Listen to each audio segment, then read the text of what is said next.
만나는 시간 나우 함께하고 계십니다. 지금 시각 10시 42분 45초 막 지나고 있고요.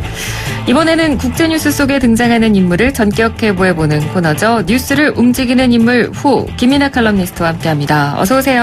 안녕하세요. 네, 저희가 오늘은 또 어떤 인물에 대해서 집중적으로 한번 해부를 해볼까요? 베냐민 네타냐후 이스라엘 총리를 한번 해부를 해보겠습니다. 네, 알겠습니다. 요즘 또 굉장히 이슈가 되고 있는 인물 가운데 하나입니다. 얼마 전에 또 이스라엘에서 조기 총선이 있었고요. 근데 이 베냐민 네타냐후 총리가 뭐라고 해야 되지? 목숨줄이 길다고 해야 되나요? 해부를 당하기 직전인 상황이었습니다. 네. 근데 기사회생을 했잖아요, 또. 그렇습니다. 네. 지난 18일에 이스라엘 총선에서 네타냐후 총리가 이끄는 이 집권 리쿠드 당이 청백당에 한석 뒤지는 결과가 나왔는데요. 네. 이스라엘은 최종 투표 결과 과반 확보 정당이 없으면은 연정 구성 가능성이 높은 쪽에 대통령이 연정 구성권을 부여하게 돼 있습니다. 그런데 레우벤 리블린 이스라엘 대통령이 이제 25일 날 네타냐후 총리에게 연정 구성권을 부여해서 네타냐후 총리 입장에서는 기사회생을 했다, 이런 얘기가 나오고 있는 거죠. 그러면 이 이스라엘 대통령이 이렇게 판단을 해준 근거가 있겠죠? 이스라엘 의회 전체 의석은 120석인데요. 그러면 과반이 이제 61석이죠. 그렇죠. 이걸 누가 먼저 채울 수 있겠느냐, 이 가능성을 판단을 한 건데요. 네타냐후 총리가 이끄는 리쿠드당이 확보한 의석이 32석이고 청백당은 33석이기 때문에 네. 숫자로만 보면은 청백당의 연정 구성 가능성이 더 높아 보이는 것이 또 있습니다. 그런데 여기다가 13석을 확보한 아랍계 정당연합이 네타냐후 축출을 위해서 청백당 지지를 선언하면서 이 네타냐후가 권력을 잃는 것은 거의 기정사실이 되는 그런 상황이었는데요. 네. 하지만 아랍계 정당연합의 일부로 3석을 확보하고 있는 이 발라드당이 리쿠드당과 청백당 사이에는 뭐 큰 차이가 없다라면서 입장을 바꿔서 지지를 철회를 하면서 상황이 좀 변한 것이죠. 리쿠드당과 청백당 사이에 어떤 차이가 없다는 이야기인가요? 이스라엘은 아무래도 역사적으로 또 지정학적 문제 등으로 이슬람권 국가들하고 좀 대립을 하고 있는 상황 아니겠습니까? 네. 청백당은 중도적 노선을 내세우고 있어서 이 부분에서 뭐 상대적으로 온건파라고는 하지만 어쨌든 이 대외 정책에서 이스라엘 주요 정당이라는 한계를 벗어나지 못한다는 게 이 발라드당 등의 주장입니다. 특히 이 청백당의 대표를 맡고 있는 베니 간츠가 군 참모총장 출신이기 때문에 네. 뭐 팔레스타인이라든지 아랍권 국가들 문제에 대해서는 네타냐후 총리하고 비슷한 시각을 갖고 있다라는 게 이 사람들의 판단이라고 합니다. 그렇군요. 그래도 어찌됐건 3석 때문에 그 상황이 바뀐 거니까 이스라엘 이 의회 의석수 분포도 좀 궁금해집니다. 그렇습니다. 연정을 이제 어떻게 할 것이냐를 모색할 때 뭐 중도 진영, 우파 진영 이렇게 나눠볼 수가 있을 것 같은데요. 네. 원래대로면 중도 진영은 이제 청백당 33석에 뭐 민주동맹 5석, 노동당 6석, 아랍계 정당연합 13석 해서 다 합치면 이제 57석이 되는 걸로 계산을 하고 있었죠. 네. 리쿠드당이 주도하는 우파 진영은 비슷한 이제 셈을 해보면 최대치가 한 55석이 될 것이다. 그래서 이제 중도 진영이 2석 더 많다, 이렇게 봤는데요. 하지만 중도 진영에서 이 3석이 지금 빠지면서 네. 54석이 된 것이고, 그러면 이제 우파 진영이 한 석 더 많아진 상태가 이제 돼버린 겁니다. 즉 중도와 우익이 한 석을 놓고 일진일퇴를 거듭한 그런 셈이 된 것이죠. 그러니까요. 이 숫자만 놓고 보면 아까 과반이 61석이라고 말씀을 드렸습니다. 뭐 57석이든 55석이든 54석이든 다 과반에 못 미치는 건 비슷비슷하게 마찬가지잖아요. 그렇죠. 그래서 어떤 방식으로 이제 그 연정 구성을 시도를 하든 여전히 캐스팅 보트를 쥐고 있는 것은 8석을 확보하고 있는 이스라엘 베이테이누라는 극우 정당인 것이죠. 네. 이스라엘 베이테이누라는 말은 이스라엘은 우리 집이라는 뜻인데요. 노선으로만 보면 이제 우파 연정에 참여하는 게 자연스러워 보이는데 이 사람들은 샤스라든지 토라 유대주의당이라든지 이런 종교적 색채가 강한 정당들을 연정에서 배제할 것을 요구하면서 참여를 거부하고 있는 상황입니다. 네. 바로 이 이스라엘 베이테이누의 이런 태도 때문에 지난 선거에서도 연정 구성이 안 돼서 이제 총선을 1년에 2번 치르는 이런 일이 일어난 건데요. 이번에도 이제 같은 일이 벌어질 가능성이 있는 상황이 된 것이죠. 네타냐후 총리와 리쿠드당이 최대 42일 안에 연정 구성을 못하면 이 연정 구성권은 상대당으로 넘어가게 됩니다. 네. 그런 상황이었기 때문에 대연정 논의도 있었죠. 그렇습니다. 이번에도 이 연정 구성이 안 될 가능성을 우려한 이스라엘 대통령은 이 청백당과 리쿠드당 간의 대연정을 압박을 했었는데요.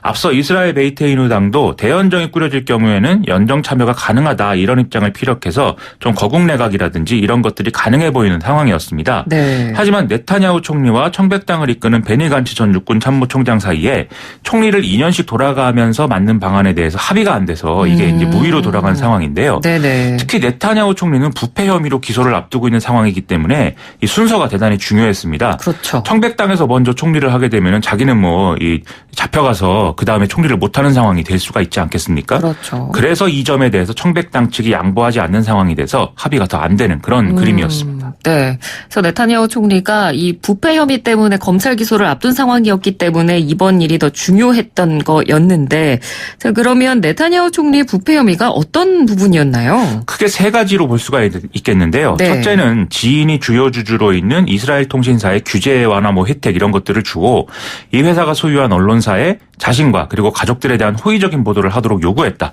이 혐의가 있습니다. 둘째는 두 명의 억만장자 사업가들로부터 뭐 총 19만 5천 달러 이상의 뇌물을 받고 미국 관리들에게 이 비자를 얻기 위한 로비 등을 해주기로 했다라는 혐의가 하나가 있고요. 네. 그리고 마지막으로 자신의 정치적 동지 사이인 이제 미국 억만장자 소유의 신문사의 영향력을 제한을 해서 이스라엘의 다른 신문들로부터 자신에 대한 긍정적 보도를 이끌어내려야 했다. 뭐 이런 혐의를 또 받고 있습니다. 물론 네타냐후 총리는 이런 혐의들을 강력 부인하면서 뭐 정치적 마녀 사냥이 이루어지고 있다라고 주장을 하고 있는 상황입니다. 네. 그런데 앞서 저희가 언급을 했던 그 이스라엘 베이테이누당, 이 당은 왜 종교 정당들과의 연정은 거부하는 건가요? 이스라엘 베이테이누당은 앞서 이름의 의미에서도 봤듯이 이 영토에 집착하는 민족주의적 성향이 대단히 강한 그런 이제 구구 정당인 건데요. 네. 이스라엘의 경우에는 남성은 3년, 여성은 2년의 의무 군복무가 있는데 유대교 신학교라고 할 수 있는 이 예시바에 다니는 이 초정통파 유대교 신자의 경우에는 이 병역 의무를 면제해 주는 그런 제도가 있습니다.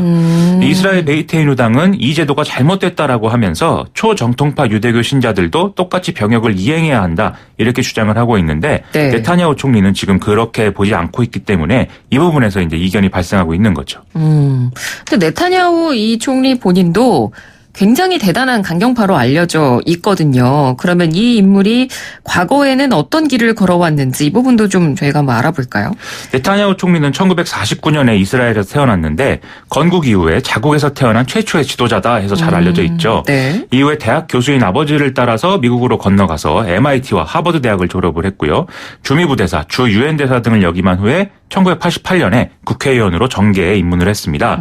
이후 1993년에 우파 정당인 리쿠드당의 당수가 됐고 1996년에는 노벨 평화상 수상자였던 시몬 페레스 노동당 대표를 꺾고 46의 나이로 최연소 총리가 된 상황이었죠. 네. 뭐 전형적인 엘리트 코스를 밟고 정치계에 입문한 사람인데 심지어 나이도 굉장히 어린 나이에 총리에 당선이 됐습니다. 승리의 비결은 뭐였나요?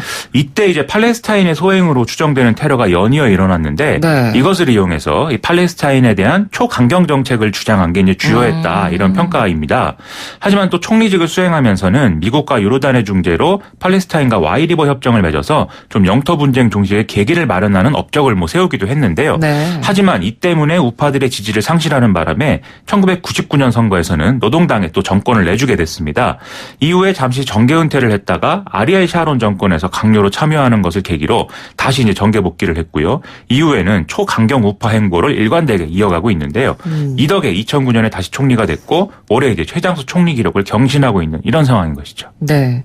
올해가 2019년이니까 거의 10년 넘게 최장수 기록을 경신을 하는 중입니다. 쭉 내용을 살펴보니까 정말 정치적인 수완이 대단한 사람인 것 같아요.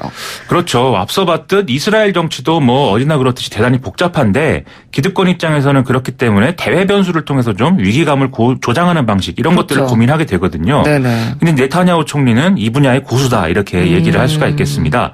네타냐후 총리가 선거를 앞두고 반드시 하는 일이 이제 두 가지가 있다 이렇게들 얘기를 하는데요. 네. 하나는 팔레스타인의 무장 정파 하마스하고 뭔가 충돌할 만한 거리를 이제 만드는 겁니다. 지난 4월 선거에서도 선거 3일 전에 국제사회가 팔레스타인 영토로 인정하고 있는 요르단강 서안지구 정착촌을 이스라엘로 병합하겠다는 선언을 해서 이런 효과를 또 거둔 바가 있죠. 그랬죠. 뉴스를 통해서 아마 다들 접하셨을 거고. 그리고 또 한 가지는 어떤 건가요? 미국에 가서 백악관이라든지 미 의회, 뭐 유대인 로비 집단 이란 등과의 어떤 관계를 과시하는 이런 걸 통해서 뉴스를 만드는 건데요. 그렇죠. 다만 이란 핵 합의를 이끌었던 오바마 대통령과는 좀 관계가 좋지 못한 그런 상황이었습니다. 양측은 팔레스타인 문제 해법을 놓고도 지속적으로 충돌을 했는데요. 오바마 대통령은 팔레스타인을 국가로 인정하는 이른바 두 국가 해법을 중재안으로 제시했지만 네타냐후 총리는 이를 거부했죠. 네. 오히려 2010년에는 동예루살렘에 이스라엘 정착촌을 추가로 짓겠다고 밝혀서 논란을 일으킨 바도 있습니다. 그리고 2012년 대통령 선거 때는 이 오바마 대통령이 아니라 공화당의 미트 롬니 후보를 공개적으로 지지하기도 했는데요. 이와 더불어서 이 양측의 불편한 관계를 또 잘 나타내주는 사례가 2015년에 네타냐후 총리가 미 상하원 합동연설을 한 일이었습니다. 아, 그때 당시 어떤 일이 있었나요? 네타냐후 총리는 당시에 공화당 소속이었던 존 베이너 하원 의장의 초청으로 미국을 방문을 했는데요. 상하원 합동연설에서 이란 핵 협상을 아주 나쁜 협상이다라고 하면서 차라리 안 하는 게 낫다 이렇게 대놓고 비판을 했습니다. 네. 이 네타냐후 총리의 연설은 백악관을 배제한 상태로 추진됐기 때문에 이 사실에 반발한 민주당 의원들 50여 명이 아예 이 자리에 불참을 하기도 했는데요. 연설 이후에 오바마 대통령은 네타냐후 총리는 어떤 대안도 제시하지 못하고 있다라고 혹평을 하기도 했습니다. 그런데 이때도 이스라엘이 총선을 앞둔 시점이었다라는 것이죠. 아, 그렇군요. 뭐 이렇게 오바마 대통령과는 사이가 좋지 않았지만 현 대통령인 트럼프 대통령과는 뭐 아주 좋은 관계를 과시하면서 손발이 잘 맞잖아요. 그렇죠. 뭐 정치적 브로맨스다 이런 네. 얘기까지 나올 정도인데요. 트럼프 대통령은 뭐 오바마 대통령과는 달리 노골적인 친이스라엘 정책을 펴고 있죠. 예루살렘의 이스라엘 수도 인정 및 대사관 이전 그리고 골란고원에 대한 이스라엘 주권 인정 그리고 유네스코 탈퇴 이런 것들을 쭉 추진을 해서 뭐 이뤄낸 건데요. 네타냐후 총리 등의 이스라엘 우파들의 수건이었다고 말할 수 있는 이런 것들이었기 때문에 상당히 네타냐후 총리 입장에서는 기뻤을 겁니다. 그랬죠. 이번 선거에서도 투표 사흘 앞두고 미국 이스라엘 상호 방위 조약 추진을 트럼프 행정부가 발표하기도 했는데요.